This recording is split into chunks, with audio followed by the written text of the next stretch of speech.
सुप्रभात। जय श्री कृष्ण।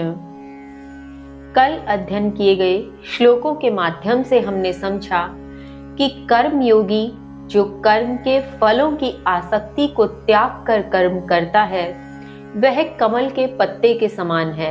अर्थात जिस प्रकार कमल का पत्ता जल में रहते हुए भी जल से अस्पृश्य रहता है, उसी प्रकार फलों को त्याग कर कर्म करने वाला कर्म योगी कर्मों के बीच रहता हुआ भी कर्म के बंधन से मुक्त रहता है।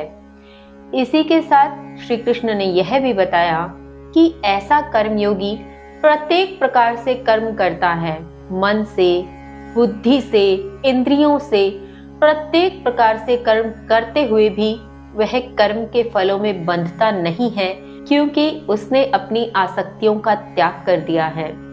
इसी क्रम में आगे श्री कृष्ण क्या समझाते हैं, आइए जानते हैं। श्लोक संख्या 12। युक्तः कर्म फलं त्यक्त्वा शान्तिम् आप्नोति नैष्ठिकीम् अयुक्तः कामकारेण फले सक्तो निबध्यते। श्री कृष्ण कहते हैं, योगी अर्थात निष्काम कर्म के फल का त्याग कर अचल शांति को प्राप्त होता है।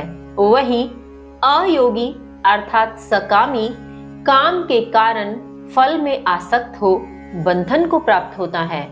भावार्थ, यहाँ श्री कृष्ण महात्मा और अमहात्मा दोनों में भेद बताते हुए कहते हैं कि जो महात्मा है, जो महान आत्मा है, योगी पुरुष है, निष्काम कर्म की ओर अग्रसर है, ऐसा पुरुष निश्चय ही कर्म के फल का जब त्याग करता है तो अचल शांति को प्राप्त होता है।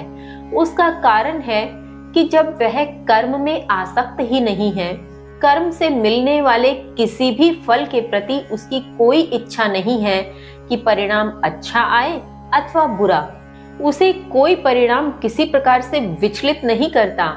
वह पूर्ण रूप से शांत होता है, अचल शांत होता है, अर्थात उसके भीतर की शांति निरंतर बनी रहती है। वही सकामी पुरुष जो महात्मा नहीं है, जो काम के फल के प्रति आसक्त है, ऐसा पुरुष काम वासना के अधीन होकर फल की इच्छा करता है और अपने अनुरूप फल न मिलने पर वह विचलित हो जाता है। इसी कारण विषाद को प्राप्त होता है और ऐसे में वह उन बंधनों से युक्त रहता है, उन बंधनों के पार नहीं जा पाता। आगे श्री कृष्ण कहते हैं, श्लोक संख्या 13। सर्व कर्माणि मनसा सन्न्यस्यास्ते सुखं वशी नवद्वारे पुरे देहि नैव कुर्वन् कार्यन्। श्री कृष्ण कहते हैं, संयमी देहवान आत्मा सभी कर्मों को मन से त्याग कर 9 द्वारों के नगर में नहीं कुछ करता हुआ, नहीं कुछ करवाता हुआ निश्चय ही सुखपूर्वक रहता है।